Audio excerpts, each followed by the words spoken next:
Kira O'Sullivan grew up in a wealthy family and was accustomed to financial prosperity.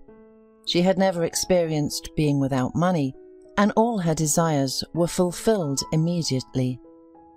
Kira knew that money provides complete freedom. Even though she had not earned a penny yet, freedom was her element. She was used to doing things her way. Kira was not stubborn or willful, but as a rich heiress, she valued her own opinion. Therefore, she rejected her father's decision to marry her off to the son of a new acquaintance. "What nonsense!" exclaimed Kira indignantly. "I just graduated from university, and I still want to live for myself." "So you'll keep living like that?" said the father with an exaggeratedly cheerful voice. He already realized that dealing with his daughter would not be easy. However, he had always known this, and now he feverishly looked for weighty arguments. "I am not going to marry you off to just anyone, but to a very wealthy person. The groom's name is Brandon Scionti." But the father's argument clearly did not affect the girl. "Well, what a stroke of luck," Kira smirked, but in reality she wasn't laughing. Honestly, it was like the Middle Ages. Marriages for merging and strengthening joint businesses always amused Kira. Such marriages were not uncommon in their circle, and now it seemed like Kira was about to join the ranks of those lucky ones for whom parents had found a prince. However, she did not want any wedding, especially with a groom that she found unimpressive and boring. But Gregory O'Sullivan had weighty reasons to marry off his daughter, at least he thought so. Not long ago, the businessman was diagnosed with a serious illness, and doctors would not give any predictions. Like many parents of late children, he was afraid that Kira would be left alone. His beloved wife had been dead for 5 years. Taking care of his only daughter was a sacred duty, and Gregory O'Sullivan hurried as soon as possible to arrange her personal life. As old as time, but to Kira it seemed like real madness. Let others get married, not to disrupt the interests of wealthy parents, but I don't care, she thought. I will definitely come up with something, just not to become the wife of this Brandon. And she did come up with something. If I'm going to protest, I have to do it beautifully and creatively, she decided with enthusiasm, and came up with a pretty cool joke. Another girl would be hiding under the veil instead of her. In this original way, she planned to let her father know that she was against his interference in her life. The main thing is to find a suitable candidate and not argue with her father. Let him think that I agreed to this ridiculous marriage. Well, for now, let's stall for time, Kira thought to herself. I invited the Sciontis for lunch today, the father announced triumphantly over breakfast. It's time to finally set a date for the wedding. Kira forced a sour smile and muttered, Yeah, you're right. Her father was so genuinely pleased that Kira almost felt sorry for him, but only for a moment. She wouldn't let even her beloved father turn her into a puppet. Now I'll transfer the money to you, and you should buy yourself a new dress, the father continued. And of course a beauty salon and other things. You know what to do. My daughter must be at her best. I'm certainly not going to do anything for that slippery Brandon, Kira thought gloomily. Suddenly the phone beeped, notifying the owner that the money had arrived. Kira looked at it and mentally whispered, Looks like Dad really wants to make an impression on these Sciontis. Well, I'm warned, so I'm armed. I've already finished my breakfast, Kira said with a smile, so I'm going shopping. Her father smiled and said joyfully, That's my girl. But Kira had no intention of going to any beauty salon. A new dress would be nice for lifting my spirits, she thought, but I'll spend my time much more wisely than father thinks. After a productive visit to the boutique, Kira went searching for a suitable bride for wealthy Brandon Scionti. She visited the nearest park, but couples, young mothers and well-off-looking girls were walking there, as well as older women who were unlikely to be interested in her offer. Suddenly, Kira saw a poor but rather pretty brunette about her age. Kira was about to approach her when a similarly dressed guy with a rose approached the girl and kissed her hand. This is real life, Kira thought enviously. Sincere love, sincere feelings are no marriages for business interests. Yes, they're poor, but they still have everything ahead of them. Lost in philosophical thoughts, Kira walked towards the park exit. She had 2 hours until dinner, and she needed to freshen up. She sat in her favourite Audi, sighed heavily, and drove home. As expected, lunch was boring. Both fathers praised their offspring, and if Kira didn't know where to hide from shame, her potential groom wanted to show her that the bride would be behind him like a stone wall. But Kira had little faith in that. "Kira, go show Brandon the winter garden," offered the father. "Dad, let's do it another time. I'm tired today," the daughter replied, trying to hide her annoyance. The thought of being alone with Brandon disgusted Kira. "Oh, that's true. You still have your whole life ahead of you," said Gregory O'Sullivan, and his daughter breathed a sigh of relief. Brandon's father only nodded condescendingly. Apparently, the relationship between his son and future daughter-in-law worried him the least in the world. Kira, for her part, thought that she should hurry up with finding a replacement bride because the wedding would be in 2 weeks. In the evening, Kira decided to go on her peculiar hunt again. She rode to a small summer cafe and ordered a salad, sitting down at a table. And suddenly, she saw the one she needed. It was a strange woman with long dark hair, the same height and build as her. The stranger's faded synthetic dress clearly had seen better days, and her worn shoes spoke louder than words. Besides, she was limping. The girl was clearing the table, and Kira concluded that she was a dishwasher or something like that, certainly not a waitress. The girl taking the order was dressed in a cute uniform and looked impeccable. On one of the tables there was an untouched pie, which the presumed candidate in bride put in a paper bag, without a hint of embarrassment. Continuing to watch the girl, Kira saw her put the bag in an old, well-worn purse. There was no doubt that this young woman was in dire need of money. "Miss, we're closing," the poor girl told Kira quietly and politely. "Yes, of course, but I need to talk to you," Kira replied. "With me?" The stranger was surprised. "Yes, with you," Kira confirmed. "Don't be afraid, I won't do anything bad to you." Seeing that the girl was hesitating, Kira laughed. "Oh, don't be afraid of me. What's your name?" "Linda." The cafe worker smiled hesitantly. "That's better. A smile suits you. My name is Kira. Let me give you a ride home, and we'll talk on the way. Where do you live?" "Oh, no, it's not necessary." Linda shook her head. "It's far, on the outskirts of the city. I'm sure you've never been to such places." "Then, all the more reason to fill this gap," Kira exclaimed cheerfully. Linda Morris's life was difficult to compare to a fairy tale, perhaps only to a horror story. She had limped since birth, and her peers had made fun of her. Doctors said it was the result of a difficult birth. Linda's mother had long since died, and her stepfather drank incessantly. Linda had distant relatives, but they had no interest in her. After finishing school, Linda wanted to enroll in some kind of vocational school, but her stepfather said curtly, "Stop messing around, you need to earn money," and she went to work. Yesterday, a schoolgirl got a job at a cafe. The pay for auxiliary workers was meagre, but it was enough for poor food and drink for her stepfather. 4 years passed, and Linda still performed the dirtiest work at the cafe. Seeing a well-dressed strange girl in a bright red cabriolet, the girl just sighed heavily. She understood that she would never have such a car. She wished she could at least save up for decent jeans and a dress. Therefore, when Kira said she wanted to discuss something, Linda was very surprised. They were people from different worlds. What could they talk about?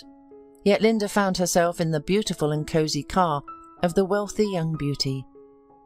"Linda, "Wouldn't you like to change your life for the better?" asked the car owner, getting straight to the point. "To change my life?" Linda asked thoughtfully, wondering what this rich girl wanted from her. "It's obvious that I don't have a life that I don't want to change. But how can I do that?" "Well, there are plenty of opportunities in our time," murmured Kira. "No, not for everyone," sighed Linda. "You're probably studying at a prestigious university or have already graduated, and I have no education. You won't believe it, but I've had to beg for alms, and my stepfather keeps throwing me out of the house more and more frequently." "Why?"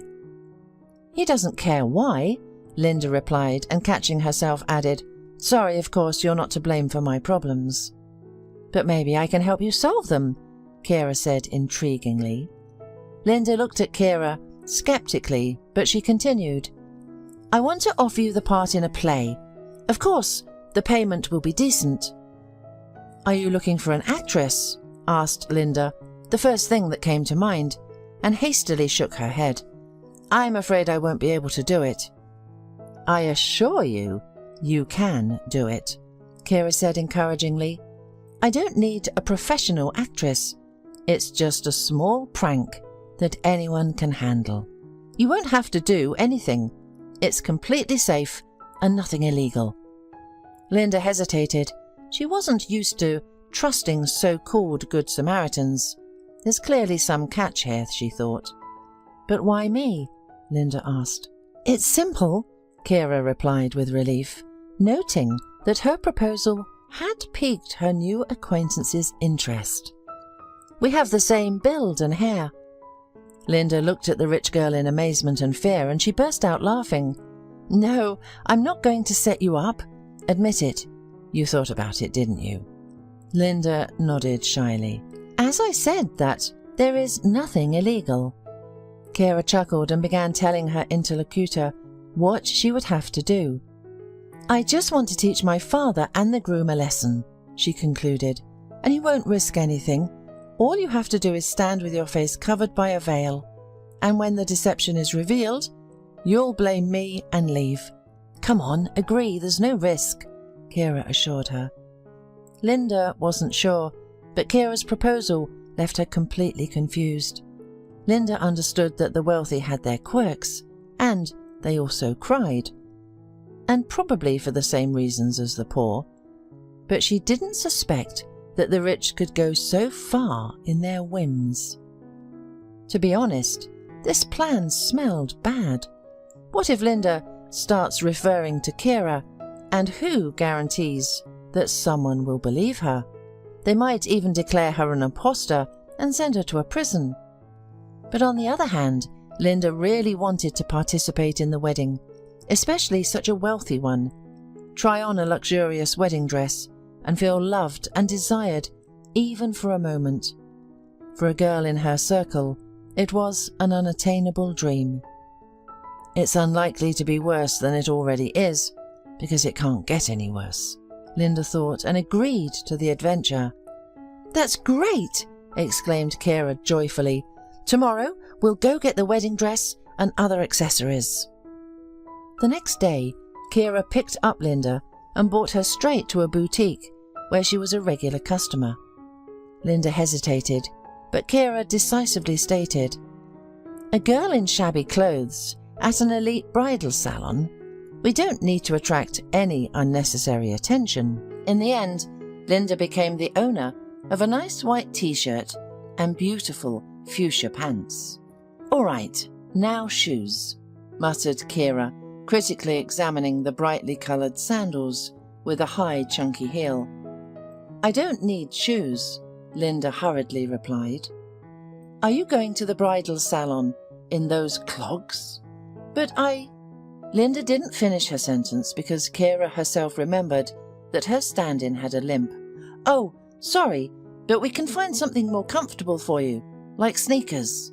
Of course, Kira could have bought the ordinary wedding dress and shoes without taking Linda with her.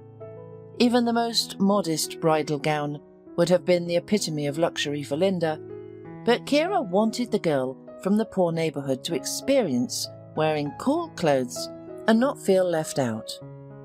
Remembering where Linda lives, Kira shuddered. She couldn't believe that people could live like that, especially in the part where Linda lived. Old houses that seemed like they would collapse any minute. The aromas of overflowing garbage cans that made Kira hastily close the car windows. And, to top it off, the piercing question from Linda's stepfather, "Where have you been?" After lingering for a moment near the dilapidated shack that couldn't be called a home, Kira saw Linda hand over money to her stepfather. He grabbed the bills and headed to the small, obvious only shop in the entire area. All of this was of course terrible, but Kira once again confirmed that this girl was exactly what she needed. The only weak point was her limp, but a long full dress will cover it up. "Do you like anything?" Kira asked her double with a smile while they were looking at gorgeous wedding dresses. "I like everything," Linda replied, looking thoughtfully at wedding dresses, shoes, hats, bride's bouquets, and other wedding attributes. "Well then, choose something," said Kira. "Maybe this?" Linda asked, hesitantly, pointing to a relatively simple, inexpensive dress. "This?" Kira wrinkled her pretty nose. "It's only suitable for a run-down eatery in your area." "You know, Kira," Linda blurted out, "not everyone is lucky enough to be born into a wealthy family. Your mum and dad bring you everything. And me?" "Oh, she's got a temper," thought the rich girl respectfully, and said softly, "Well, I'm sorry, I didn't mean to offend you. It's just that the dress should emphasize my father's status. Personally, I don't care what I wear, but our circle has its own rules of the game, and I didn't create them. Do you understand?" Linda nodded, and Kira showed her a few options for dresses, ultimately settling on a spectacular one. "It's great. Now, the most important thing is the headgear. We need a hat with a thick veil," Kira explained to the shop assistant. 20 minutes later, the girls left the store with their purchases. "Are you going to work now?" Kira asked as they loaded the bags into the trunk. "Yes," Linda nodded. "Do you need a ride?" "It's not far," Linda shrugged. "Yeah, you obviously won't die of modesty," Kira remarked. "Get in already." They drove in silence, each lost in their own thoughts. "Why are you so sad?" Kira asked Linda in the end. "I am a little afraid," sighed the girl. "I don't like that mood," Linda said. "Don't think about anything. You do what you have to do, then you get the money, and the rest is my concern." Linda sighed again. She was sure it was useless to explain to the spoiled rich girl how ugly it was to cheat on her own family and involve strangers in it. The wedding day was approaching, and Linda was getting more scared every day. The girl thought more and more often about giving up on the role of the bride. After all, it was Kira's problem, not hers. More and more often, Linda caught herself thinking that she envied the rich because they have everything. Maybe except freedom. The acquaintance with Kira became a stimulus for the poor girl to achieve prosperity. Next year, she would try to enter at least a college. The main thing, to become a person and not a faceless auxiliary worker in the cafe. And it was time to stop sponsoring her alcoholic stepfather. Eventually, Linda firmly decided that tomorrow she would tell Kira that she would not participate in this stupid show. "Hi," Kira greeted her ward cheerfully the next day. "How's the mood?" "Normal," replied Linda, hiding her eyes. "Glad to hear. I want to invite you to a bachelorette party. I promise it'll be wonderful." "Well, there will probably be girls from your circle there," Linda said, confused. "But you have something to do with the party too, don't you?" "Kira," Linda said slowly, "I have something to tell you. You will say the day after tomorrow at the bachelorette party." Kira cooed And now the girls and I are going to the spa. Bye." Remembering that the bachelorette party was the day after tomorrow made Linda feel cold, because the next day was the wedding day, and she had stupidly not said what she wanted to say. However, there was still time. The whole next day, Linda intended to call her so-called employer, but she couldn't make up her mind. Maybe I just won't go to the bachelorette party, and Kira will understand everything. Yes, that's what I'll do, the girl decided, but the next day she woke up to a phone call. She had promised herself so many times to turn off her phone on her days off, but for some reason she stubbornly didn't. Looking at the display, the girl almost groaned, but she didn't drop the call. It was Kira. "Hi, gorgeous. I'll pick you up at 3 o'clock. We'll go to the boutique." "Why?" Linda yawned again, still not fully awake. "Oh, silly. Don't tell me you're going to the bachelorette party in your unforgettable clothes." "I'm not going." "That's what I thought. Of course you're not. So, meet me at 3 sharp." "Okay," said Linda, cursing herself for her inability to say no. "I need $20, came her stepfather's ingratiating voice. He had been talking to his stepdaughter that way lately, and Linda knew exactly where the wind was coming from. "I don't have 20, she lied. "I paid the utilities yesterday." "Why don't you borrow some money from your new girlfriend?" her stepfather asked hopefully. "No," Linda retorted. Her stepfather did not insist and left the house. He went to look for someone to borrow from. "And later I will have to pay for him," Linda sighed. Sometimes she wondered why she never kicked out her stepfather. In fact, he was a stranger, so she could ask him to vacate the living space in good conscience, especially since he often kicked Linda out of her own house. Usually he did it in a drunken state because the stepdaughter did not give him money for drinks. So why didn't Linda kick him out? Partly in memory of when he was a different man, but objectively it was because of Linda's inability to say no. So they coexisted side by side, 2 people thrown overboard. Kira arrived at 3 o'clock sharp, as promised.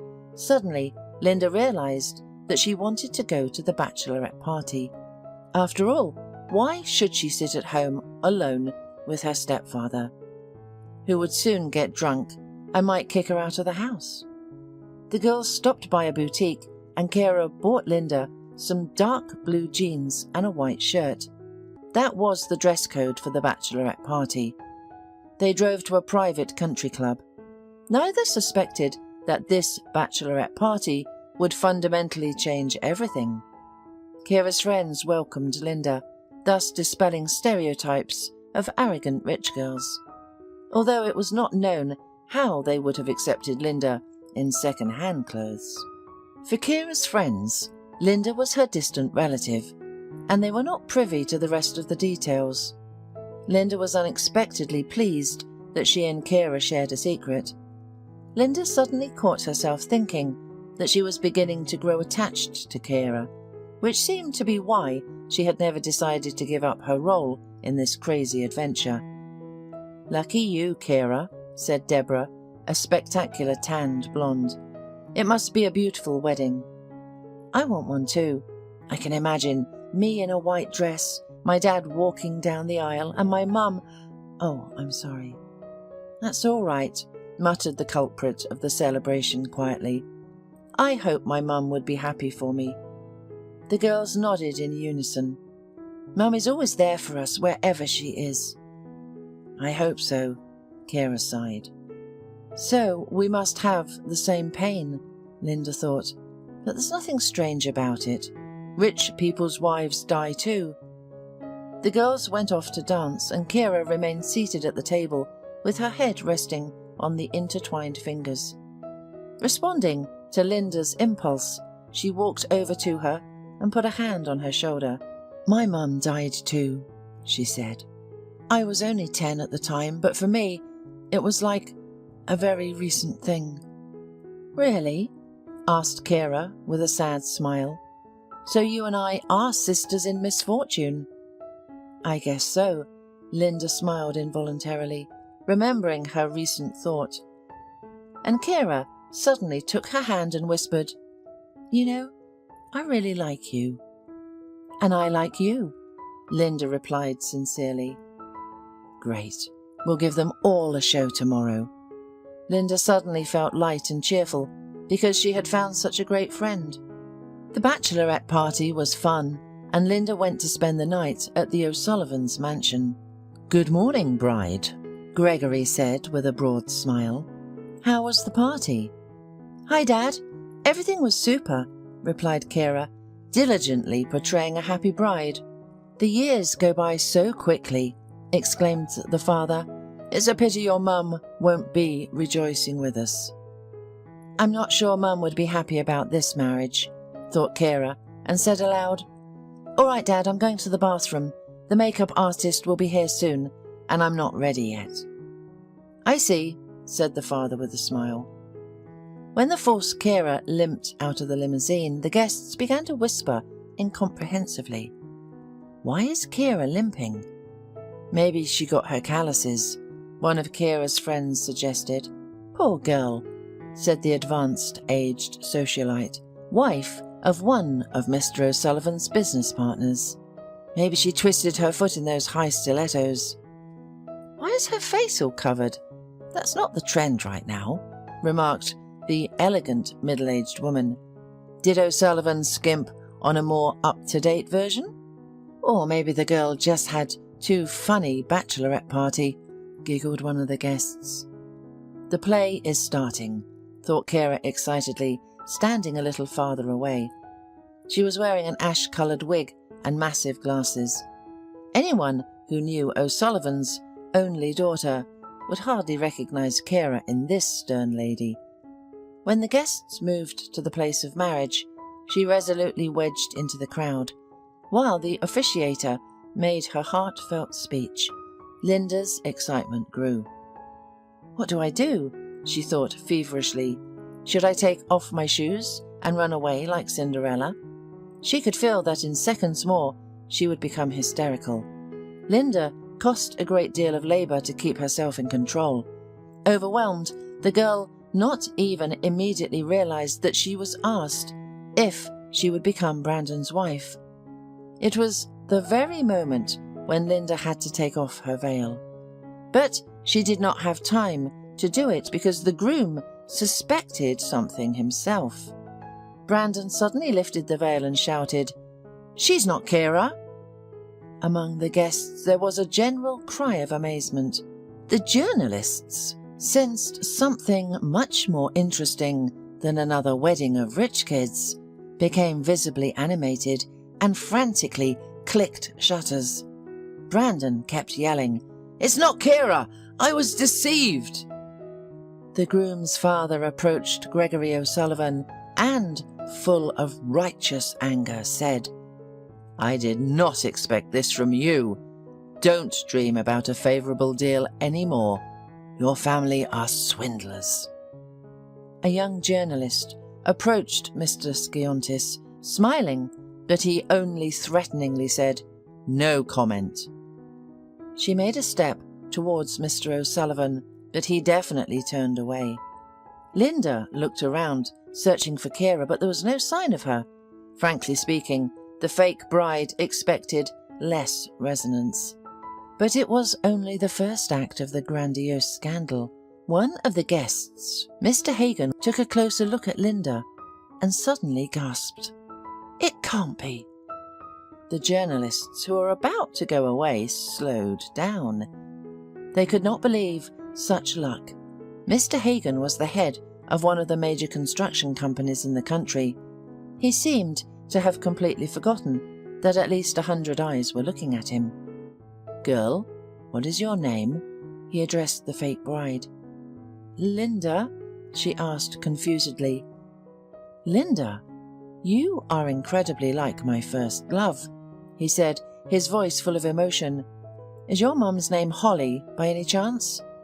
"Yeah, Her name is Holly. Linda widened her eyes. Oh, please, let's go to some quiet, peaceful place where we could talk, the businessman suggested, and led the bewildered Linda to the exit. People realized there would be no more sensations for today, began to disperse. The journalists were delighted. They definitely worked for glory today. Linda and Mr. Hagen approached a luxurious dark cherry Porsche, and the gallant man opened the door for the girl, smiling and saying, "Get in. You know, you are one of the most beautiful brides I have ever seen." "Thank you," Linda nodded, wondering what he wanted from her. "My name is Leonard Hagen," the businessman introduced himself reservedly, and Linda turned pale. She remembered how her mother talked to a friend about Leonard. "I see. Linda, my name means something to you," Mr. Hagen said, noticing the expression on her face. "Yes, just the name," the girl whispered. "And how old are you?" "I'm 21. I was born on October 9th. 21 years old," Mr. Hagen said thoughtfully. "Linda, has your mother remarried?" "My mother died more than 10 years ago," Linda said, her voice trembling. "Yes, she was married, but her husband is not my biological father. My mother had a heart attack. The ambulance didn't make it in time." "Linda," the businessman said after a short pause, "this may seem crazy to you, but I think you are my daughter. Let's not talk about it in vain. Let's do a DNA test. Can we meet on Monday?" Mr. Hagen asked. "I thought that only happened on soap operas. However, I can't be on Monday. I work." "Do you work?" Mr. Hagen asked in surprise. "Where, if not a secret?" "In a cafe, as an assistant worker," the girl answered, a little embarrassed. "I have no connection to your circle." "That's all right. I wasn't always rich either. And I took any job. Unloading wagons, working as a courier, doing odd jobs. It's great that you earn a living on your own. But how did you end up at this wedding?" After listening to Linda's story, the man laughed out loud. "Well, girls, you've gone crazy. I recognize Kira. If she decides something, she'll do it no matter what. Okay, it's your business. What about Thursday instead of Monday?" Linda nodded. "I have a day off on Thursday." And Mr. Hagen smiled in agreement. Meanwhile, Kira's father was fuming. "What an ungrateful girl she is. Kira has everything necessary for a normal life. She never knew denial in anything, and this is how she thanked me." Suddenly the doorbell rang. Gregory looked at the video intercom and smiled. "Kira, I will show you your father's real anger now." "Hi, dear," replied the father, his tone not boding well. "I'm excited to personally inform you that for your treacherous act, I'm revoking all cards and any help from me," Gregory said stiffly. "Seems fair to me." Damn, he really isn't kidding, Kira thought in horror. The girl became visibly dejected. It was not the effect she had hoped for. Kira, of course, planned to get a job in her speciality. She graduated from the Faculty of Romano-Germanic Philosophy, so finding a job wasn't a problem. Many reputable companies needed good translators, and Kira had all the right skills. But what would she do until her first paycheck? Did her father intend to ask her to leave home? "No, you can stay here," he answered when Kira asked him about it. "But of course you can rent another place for yourself, or you can buy one. You don't even realize how you've set me up." "So tell me." "What's the point? You've already done your job." "Suit yourself." Kira shrugged and went to her room. A few weeks passed after the wedding. Linda and Mr. Hagen took a DNA test, and the result was positive. Linda was stunned. Just a few weeks ago, She was an unremarkable auxiliary worker in a cafe, living in the worst corner of the city, and now a respectable businessman, who turned out to be her father, was making grand plans for her. "You're not going back to your hole anymore," he said, "and you don't need to work anymore. Next year you'll go to college. Where would you like to go?" "I've always loved math," Linda replied. "Okay," Mr. Hagen said cheerfully. "You can go to the economics department, and you then work for my company.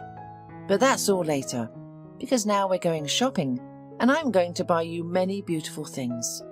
Then we'll go look at an apartment." Linda's head was spinning. "I've been meaning to ask for a long time. Why didn't you and my mum get married?" "We broke up stupidly." The story is not original. "Not only did Holly like me, but her best friend Zoe did too." She set the whole thing up. At one of the student parties, she asked one of the handsome guys from the university to make out with Holly and made sure that I walked in at the right moment. Not only did she make sure that I saw the alleged love scene, but she also convinced me that Holly had been dating this guy for a long time. When Holly told me that she was pregnant, I half thought she was lying to get me back," repented Mr. Hagen. "I would like to change everything now, but alas, that's impossible. But now you're here, as if fate itself gave me a chance to redeem myself in front of Holly. By the way, you have a step-brother and a step-sister. I'll introduce you to them for sure. But first, of course, I will prepare the family. My wife is a kind woman, you'll see for yourself." After an excellent shopping spree, dinner at a restaurant, and a tour of the apartment, Mr. Hagen took his newfound daughter to the apartment he had rented for her while settling the formalities associated with the purchase of her own apartment. The girl looked around and thought for the first time in her life she was in normal living conditions. "I wonder how Kira is doing. By the way, I should call her to thank her," Linda thought, and pulled the brand new cell phone her father had bought for her out of her purse. However, Kira's voice was sad when she answered the phone. "I wanted to thank you," Linda said. "Thank you? For what?" "It's a long story," Linda replied hesitantly, realizing that Kira didn't know anything. "It's okay, I have plenty of time." Kira grinned unhappily. "Well then, I'm waiting for you. Write down the address. I live somewhere else now." Kira was pleased to hear from Linda. It was like a breath of fresh air, which was so necessary for people after something unpleasant had happened. Linda's invitation had come at the right time, because sitting around pining for the bank cards she had taken away was no fun. When Kira heard that Linda no longer lived in that terrible house, she was surprised. Kira had heard that one of her father's business partners said that her understudy looked like his first love, or something like that. But on that lyrical note, she hurried out of the wedding. She also heard talk of Mr. Hagen's new daughter, because the business crowd can be compared to a village. Rumours spread with the speed of a forest fire. And now Kira had the opportunity to learn everything firsthand. She gladly accepted the invitation, and it wasn't just curiosity. Kira really wanted to see Linda. "Wow!" Kira exclaimed as she stepped into the former beggar's new abode. "It's stunning! I can't say anything else. So Mr. Hagen really turned out to be your father?" "Yes," Linda smiled. "What about you? How are you doing?" "My dad confiscated all my cards," replied Kira, not sounding cheerful. "Good thing that he left me my car at least. It's time to become a cab driver." Linda felt embarrassed. Sharing her joy when someone else's business left a lot to be desired seemed sacrilegious to her. "I'm sorry," she said. "I didn't know it would turn out this way, especially since you asked me to." "Linda, what are you talking about?" "Well, I'm doing fine now, and you got it so bad." muttered Linda. When it finally dawned on Kira what her friend meant, she laughed out loud. That's what you mean, I assure you. I don't hold a grudge against you. You found your father. That's wonderful. So what's your fault? Kira was genuinely happy for Linda. Besides, she suddenly enjoyed feeling like a good fairy for this nice girl. Kira knew that Mr. Hagen is obscenely richer than her father. His money will open before his daughter knew previously unknown opportunities, such as surgery to correct lameness. The girls had a nice sit-down and Kira went home late at night. The next day she noticed that her father looked terrible. He even seemed to have lost weight and become gaunt. "Dad, are you sick?" the girl asked fearfully. "I feel bad," nodded the father, greedily gulping air with his mouth. "I'm calling the ambulance," Kira shouted, and, as if in a fog, picked up the phone. What followed was like a bad dream. Her father had fallen into a coma. When Kira asked the doctors how long it would last, they gave no answer. "It can either last a few days or a few years," the doctor said. When Kira called her family doctor, she was shocked. "Your father contacted me a couple of months ago, and the findings were discouraging," said the doctor. "I didn't know anything about that," a shocked Kira slowly muttered. "Apparently he didn't want to upset you, or hoped it would go away." "I wish I had married as my father wanted me to," Kira thought in despair. The girl was scared and anxious in her house alone, so she went to Linda to spend the night at her place. The next morning, while they were having breakfast, the doorbell rang. "Are you expecting someone?" inquired Kira. "No," shrugged Linda, "unless it's my dad. But he's at work at this time." Saying this, she went to open the door. On the threshold, she saw Brandon Sciotis with a bouquet of dark maroon roses. "May I come in?" he asked with a smile. "Come in," Linda replied after a little thought. Seeing the failed spouse, Kira wrinkled her nose and hurried back to her home. Meanwhile, Brandon handed Linda the roses and said, "I liked you so much that I asked myself, why don't we get to know each other better?" "Really?" the girl laughed, remembering the look on his face when he tore off her veil. "But you had a face like I was an alien." "Well, I was confused. Think for yourself how you would feel in my place," Brandon replied. "I guess so," agreed Linda. "How about some tea?" "With pleasure," smiled the unexpected guest. After tea, Brandon invited Linda for a walk, and in the evening they went to the movies. So began their relationship. One day, Linda and Kira met in a coffee shop. "I have some stunning news," Linda said cryptically. "Kira, I'm so happy. I realize you're going through a rough time right now, but I just don't have anyone to share my news with. Brandon and I are getting married, and this time it's going to be for real. It's great, isn't it?" "Linda," replied Kira with a sigh, "I'd like to be happy for you, but it's just not working out. It's all kind of weird." "Do you think it's impossible for him to love me?" burst out Linda. "Of course not," exclaimed Kira. "But think about it. He shows up out of the blue, and a week later he's proposing. Don't you find that suspicious yourself? Something's not right. I wonder if he would have come to you if you hadn't been Mr. Hagen's daughter," Kira snorted. "So I can only be loved for my money?" Linda's voice rang with indignation. "Oh, you're deliberately discouraging me out of jealousy." "Linda, come to your senses. If I needed Brandon, then why did I need that masquerade at the wedding?" "Well, okay, you love him, and very possibly he loves you. But the fact that he proposed to you a month after meeting you is suspicious. And this is, although not long ago, he was going to marry me the same way." However, no reasonable arguments worked on Linda.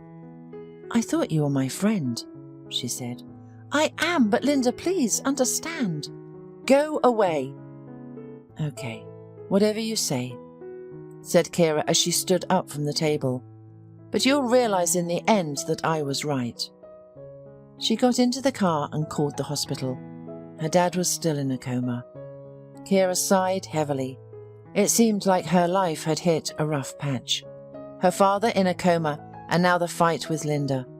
But Kira sincerely wished her happiness, and then she came up with a great idea. After studying many reviews about honest detectives in the city, Kira preferred Carl Davis. After meeting with the detective, she was convinced that she made the right choice. He had not only an athletic physique, but was also an intelligent, tenacious look. Carl professionally asked questions, and at the end of the conversation he said, "Well, we have a good chance of finding out what is associated with such a rush. There may indeed be some mystery here." Carl called 5 days later. "You were right in your suspicions. The thing is, they're almost bankrupt. David Skiontis and his son Brandon invested in several startups, hoping to make a quick return with interest, but they miscalculated. Besides, my friend from the financial fraud department said they were preparing materials on illegal business activity and tax evasion. They are facing huge fines and most likely bankruptcy." After saying goodbye to the detective, Kira called Linda. Frankly speaking, Linda herself doubted the sincerity of her fiancé's feelings. After the beginning of the relationship, Brandon became enthusiastic and began to press on, and this pressure had nothing to do with the impatience inherent in a young man in love. Metal notes began to appear in the groom's voice, and Linda had a sneaking suspicion that Kira was right. She wanted to call her friend and apologize, but never decided to. So when she saw Kira calling, the girl rejoiced. "Linda, hi," said Kira in a high-pitched voice. "Just for God's sake, don't hang up. I have some important information for you." "Hi, Kira. I'm not going to hang up. And I also missed you very much." "What's the information?" Linda asked, and Kira told her everything. That evening, Kira got a call from the hospital. "Ms. O'Sullivan, we have good news for you. Your father is out of the coma, and we have a good prognosis for his condition." The next day, she visited him and was pleased to note that he looked much better. When her daughter told him what the detective had been able to find out, he was very surprised. "You're a clever girl," the father said with a smile, "and I was so worried about leaving you without a man's support that I couldn't see any farther than my nose. My little girl, forgive me for my foolishness." A month passed. Linda broke up with Brandon and never saw him again. Mr. O'Sullivan had recovered by that time, and soon he was discharged from the hospital. Kira, with Linda and Carl, came to meet him from the hospital. "Daddy, let me introduce my fiancé, Carl Davis," Kira said with a smile. "Just as you dreamed, a worthy man by your daughter's side." Gregory O'Sullivan watched the beautiful couple and was finally glad that all the bad things were left behind.